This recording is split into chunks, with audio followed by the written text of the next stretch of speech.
we are bigger than we think we are, and we are more important. And even the smallest choices are important to you and to the world, and everything has a ripple effect. And yeah, so if you invite the magic in, you spread it out to the world as well. So it's kind of works both ways. You're watching the Spotlight Network, starring Hollywood's newsman, Logan Crawford. They now believe a single member. He works with TV and film legends. And now, Logan's shining the spotlight on the world's top emerging authors and creators. International were abducted. This is Spotlight with Logan Crawford, streaming on Roku, Apple TV, and Amazon Fire TV. I'm Logan Crawford, and right now on Spotlight, we're diving into a soul-stirring journey of self-discovery with a terrific author. Her name is Johanna Sandström, and she has penned a powerful book. It is called Aphrodite's Army. This empowering novel blends magic, healing, and the recognition of the divine feminine to inspire readers to listen to their inner voice, trust the process, and follow their hearts. Through mystical storytelling and heartfelt insight, Johanna invites us to embrace our true selves and believe in the possibility of a magical world. We're delighted to have this very talented author join us here today on Spotlight. We thank the team at Prime 7 Media for helping us put her in the spotlight today. And we ask viewers like you to support authors like her by subscribing to our channel and by purchasing her beautiful book. The links are below this interview. Johanna, thank you so much for joining me here today. Thank you too for having me. This is a great book. I had never heard of the divine feminine before reading your book. Explain it to the folks at home what the divine feminine is all about. Well, all of us are carrying light inside of us. It's either masculine or feminine, or actually for most of us it's both. But I mean, for women, we embody the divine feminine, which is the more nurturing and the softer aspects of life. And in its essence, it's a way for us to see our own heart and to see how our own softness as a power and a guiding light and a source of strength, instead of what we might historically have seen it as. And that's why I'm inviting the reader to look inside to find the magic within, to embrace the feminine and embrace their sides, the softer sides that are so important as well. Very important to listen to your inner voice, correct? If you want to have self-fulfillment, self-realization, and personal growth, right? Yes, that's true. Yeah.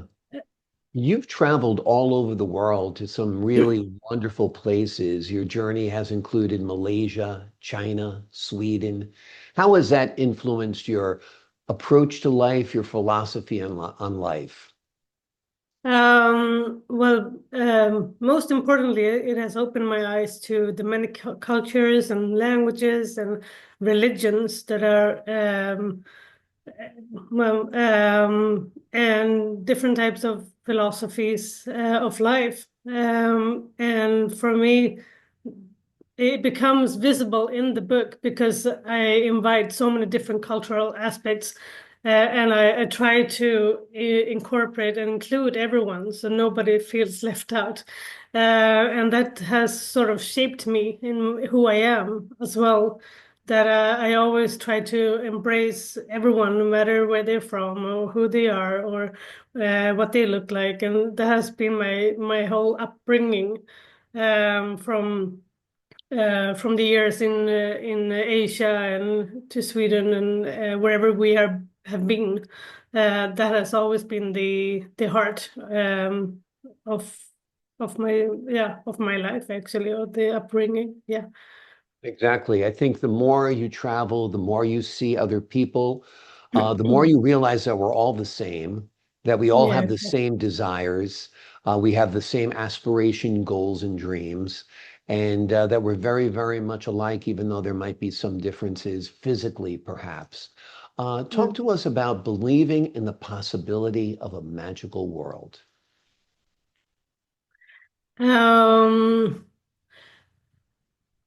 Well, let's start. I mean, the world could be is in some aspects a lot more than what we actually see, and people in the um, and to be Basically, able there's to. much more to this world than just our eyes tell us about. There has to be parts of this world that we can sense and feel, and that they aren't necessarily observed by our primary senses. Yeah, exactly. So I mean, in the modern world that we currently find ourselves in, we sometimes feel restricted in what we can actually see and with the tactical senses.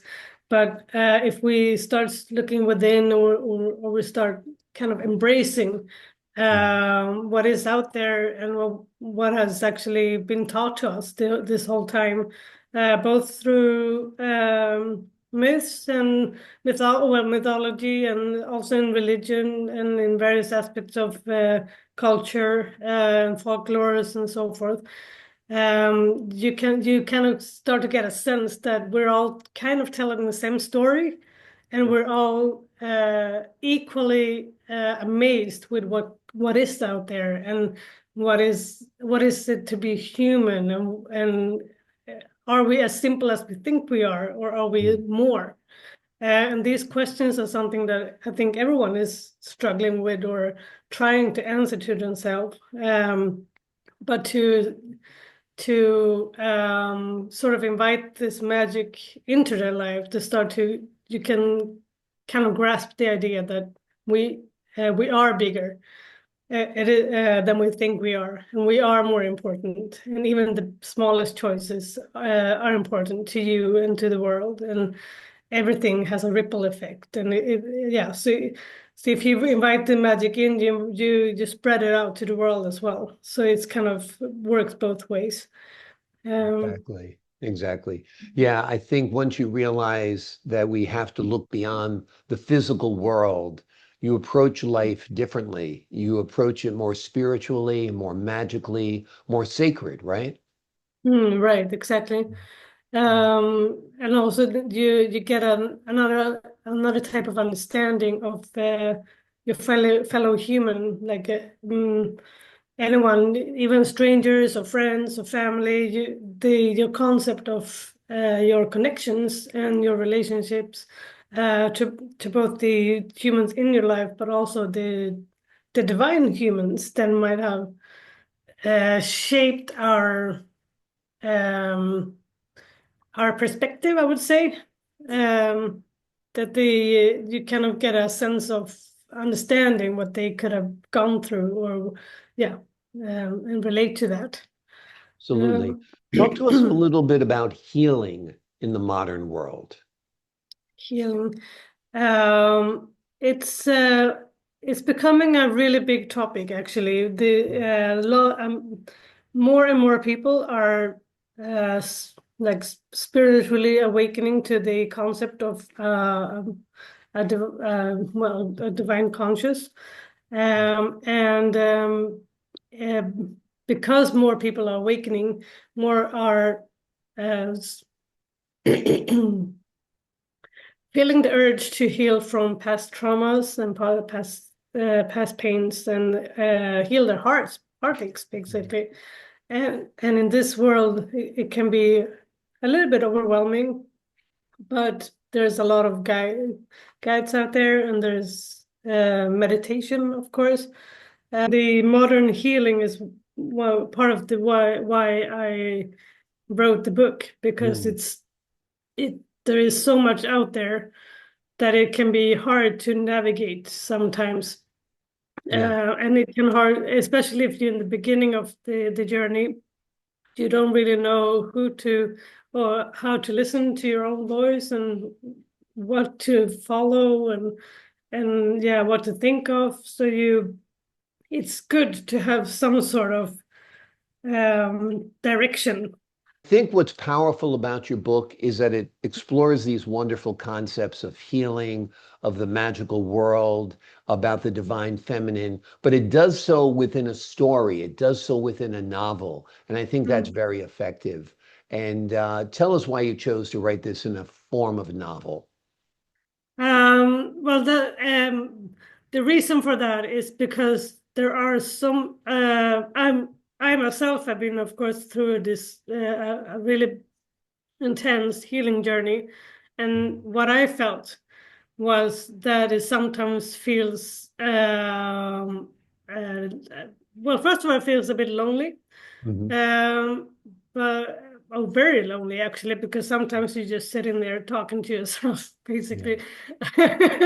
And but but most importantly, you you read so many self-healing books, and there's lists of what you have to do and what you should do, and you should journal and you should meditate, and there's like a whole bunch of things you have to do.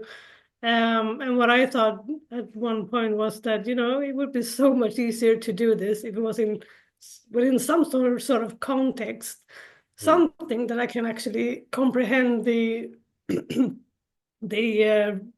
how it's all connected, and try and not have to memorize everything that I have to do. So that's kind of sort of how I came up with the idea that it's much better if a character is doing it, and you read what the character is doing, and then you can sort of understand that you should be doing the same way, or Yeah. kind of follow in her footsteps. And that's also why I incorporated so many ascended masters, because they can be subtle and they can bring life to something that feels intangible. But by giving her a voice and a personality, she somehow becomes real, and Mm. you can relate to her and find a way to help yourself by inviting her in. Yeah. Absolutely. So. I think it's very effective. It makes it memorable. It's so much more digestible this way than if it was just, this is what the divine feminine is, this is what magical circumstances are. I think it just is much more effective, and I think you did a great job with it. The name of the book is Aphrodite's Armies. It's written by Johanna Sandström. It is a powerful journey into self-discovery, healing, and embracing your inner divine feminine. Johanna, thank you so much for joining us here today. Thank you so much. I appreciate your time, your insight, your wisdom. To the folks at home, I'm Logan Crawford, thanking you for your time this time. Until next time on Spotlight.